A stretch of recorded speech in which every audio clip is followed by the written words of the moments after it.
guys, welcome back to Behind the Craft, and there's so much to talk about. But in today's episode, we are going to talk about the concept of tipping parents at birthday parties. I know that sounds so crazy, but I ran across this TikTok, and this girl was talking about the concept of tipping parents at birthday parties. Now, I don't know about you, but I think, yes, going to or having a birthday party is a lot. You put in a lot of time, money, etc. into the whole event. And your guest, I feel, bring a present, bring themselves, bring the kid, whatever, as like a trade-off. But on top of that, to add a tip, it just doesn't make sense to me. It's like, well, then if you, like, I always feel if you can't afford the party, don't have a party.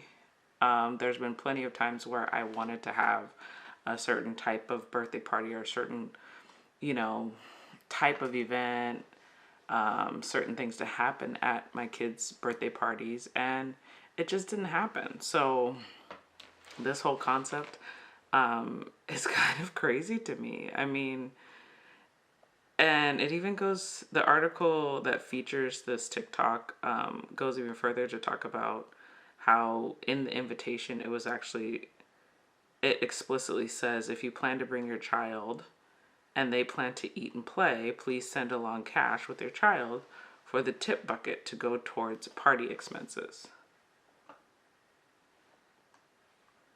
Ma'am, like, no. I'm sorry, just no. Like, this is not being in the event industry. I know that things are expensive, especially in 2025. Things are getting even more expensive, so I really do understand that times are hard, and you want your kid to have a birthday party, you want your kid to feel special, but there is just, like, to me, that's just adulting. Like, adulting involves you making the hard decisions, and your child needs to understand, maybe not the financial hit from them having a party, but just the fact of every year there doesn't need to be this big celebration. Like, it really doesn't. Like, this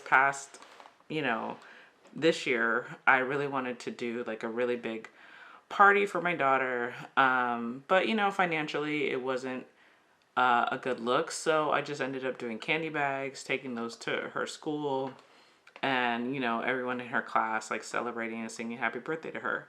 That was enough.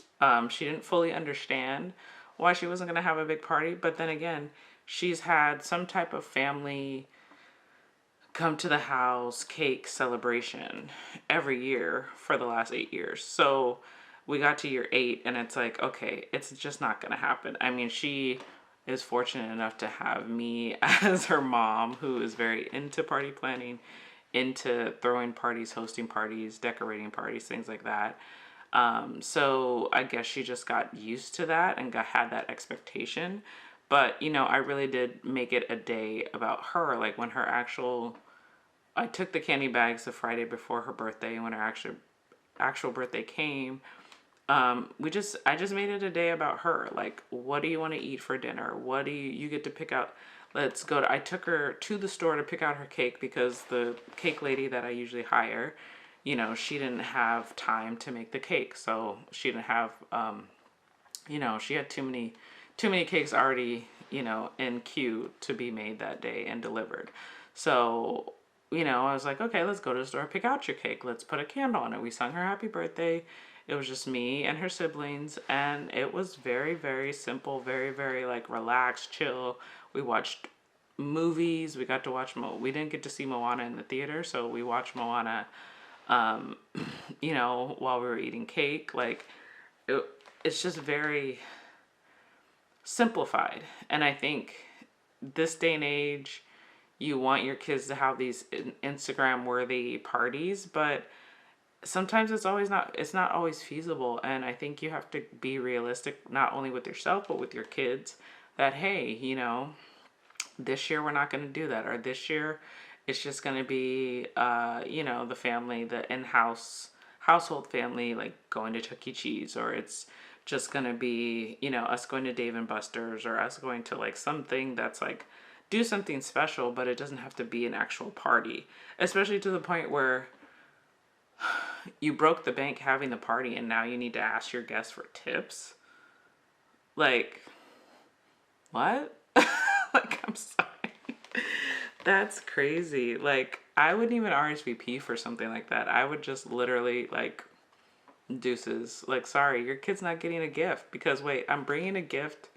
My child is providing a gift, and on top of that, tipping you at least, I think it said like $10. Yeah. Like, what is that? A tip plus a present? Not happening. So like it's just like I being an event designer, a balloon artist, I hear and see some of the craziest things, and I think this is one of those things that just like really really kind of blew me away. Like I read it and I was just like, this can't be real. Like, this cannot be real. Like, we went to the week before my daughter's birthday, we actually went to, where did we go? We went to, we went to her friend, one of her friends from school had her birthday like the week following hers. So we went to her birthday party. Very simple. Pizza, pasta, salad, cake. She had candy bags for the kids. There was a jumper.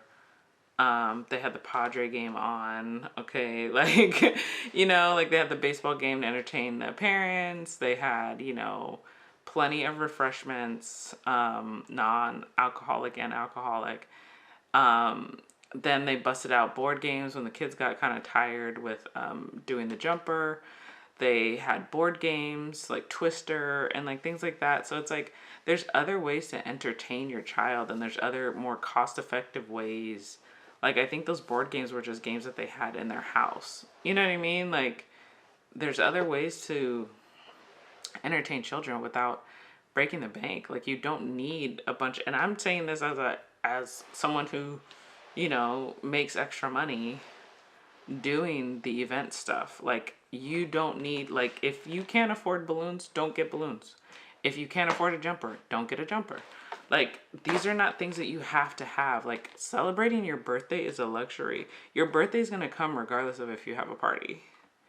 And kids need to understand that celebrating your birthday is special. Like, it's kind of like if you go to Disneyland all the time, then Disneyland's not Disneyland. It's not this like amazing thing that not everybody gets to do every day. But if you go every weekend, like, how is that fun anymore?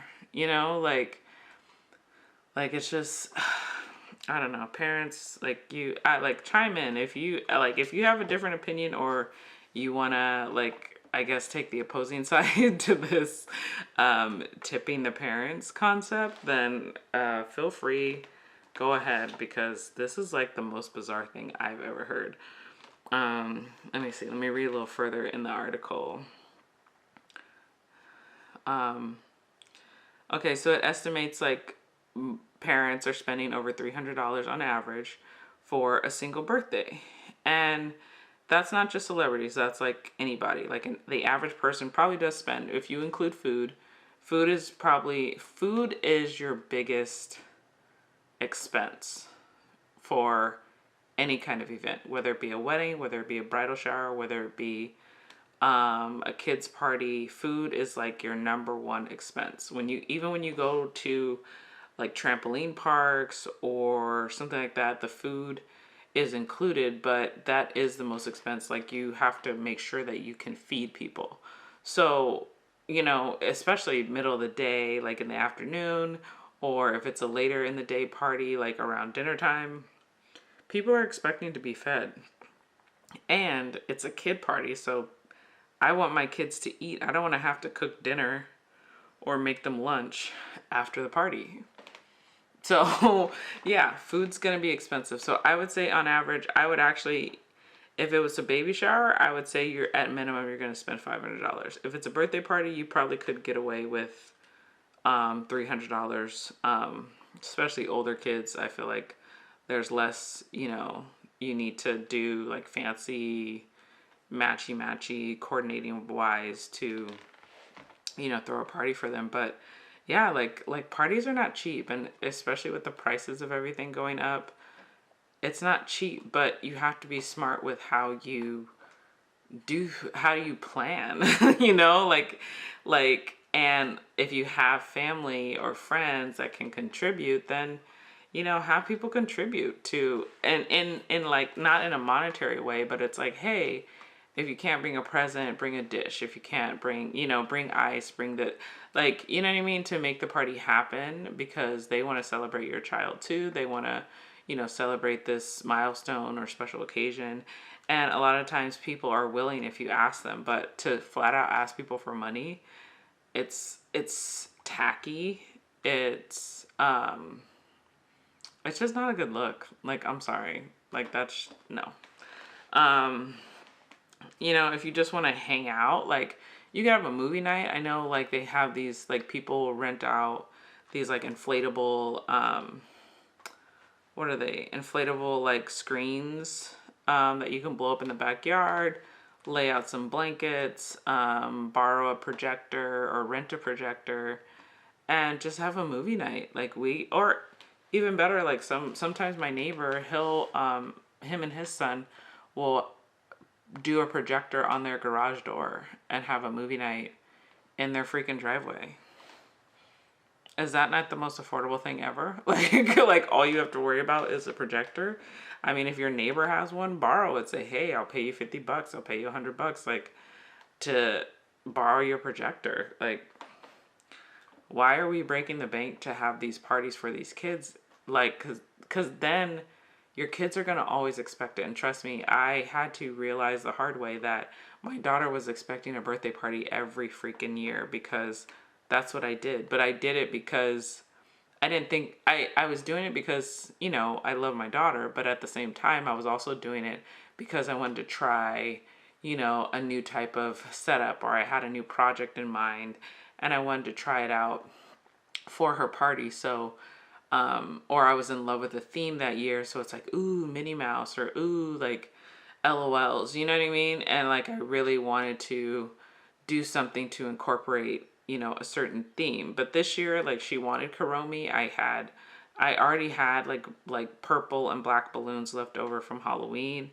So I was like, oh, cool, I could do a Kuromi party. And her godmom like helped me buy this thing from Etsy to make invitations, and I designed the invitation, I edited it, and I was like ready to go. And then, like 2 weeks before her birthday, I was like, yeah, if I do this party, I'm gonna be in the negative, and I'm not trying to do that to myself, like it's just, do you want to eat dinner or do you want to have a birthday party? So, I think it's taster's choice. I think everybody's very like into the glamour of it all and into what they see celebrities doing for their kids' birthdays. And you gotta snap back into reality. Like, if you can't, I always say, I'll even suggest alternatives to people. Like, that's how much I'm not trying to push my business on anybody, because if they're showing signs of like something being too expensive or them not being able to afford something, then I, one, try and give them an alternate, financial option that I can fulfill. But even if that's too expensive, then I will try and, kind of make suggestions. Hey, maybe you should go here. Or maybe, I've been to a party at this park. Especially parties at the park are probably the easiest. Or if you have a backyard that you can fit maybe like 20 people in. It doesn't have to be everybody. Like, a lot of her parties over the years weren't even like a bunch of kids. It was basically just, she's like the youngest person in the family. So it was basically just like us in the household and like grandparents. You know what I mean? Like, it wasn't even like a big thing, but we all came together. We all watched a movie together. You know what I mean? So I think she just was expecting more people to come to the house. I think one year all we invited was like the two neighbors that we have that have little boys, and that was pretty much it. You know, so it doesn't have to be a big to do, but I really do think that plan. If you plan 6 months in advance, maybe even a year in advance for like a baby shower or bridal situation. Weddings, of course, that's years, but for bridal showers, baby showers, I would say you need to plan 6 months to a year in advance. And then for kids' parties, you can get away with maybe like 3 to 6 months in advance. But, you know, think about what your overall budget is. Think about what you actually can afford. Set aside $100 a month. $100 over 6 months is $600. Make that your budget and actually realistically think about like what theme. Also think about themes that are gonna go on sale. Like if you want like a strawberry party or some kind of strawberry shortcake, or like what's another one? Or if you want like a rainbow bright or rainbows and unicorn parties, then maybe try and plan your party after Pride, because after Pride, a lot of rainbow colored things go on sale. You know what I mean? Like, so it's like try and hit up those 60% off, 70% off things that are coming after the holidays. A lot of Halloween stuff. So anything that's like orange, black, purple, green will go on sale after Halloween. Anything that's like red, white, green, maybe silver and blue will go on sale after Christmas, because you know there's Hanukkah colors, there's Christmas colors, there's Kwanzaa colors. So it's like think about that strategically. I mean, your kid's birthday is going to be every year, so I think it would be pretty easy to plan it out. You already know the date. You just have to plan ahead. But yeah, but tell me what you guys think, because I am very interested in what other people think about these tipping for a party thing, because um, it's tacky. I'm sorry, but anyway, comment down below. Let me know what you guys think. Thank you for listening to me here on Behind the Craft, where we get to behind the scenes of the event industry.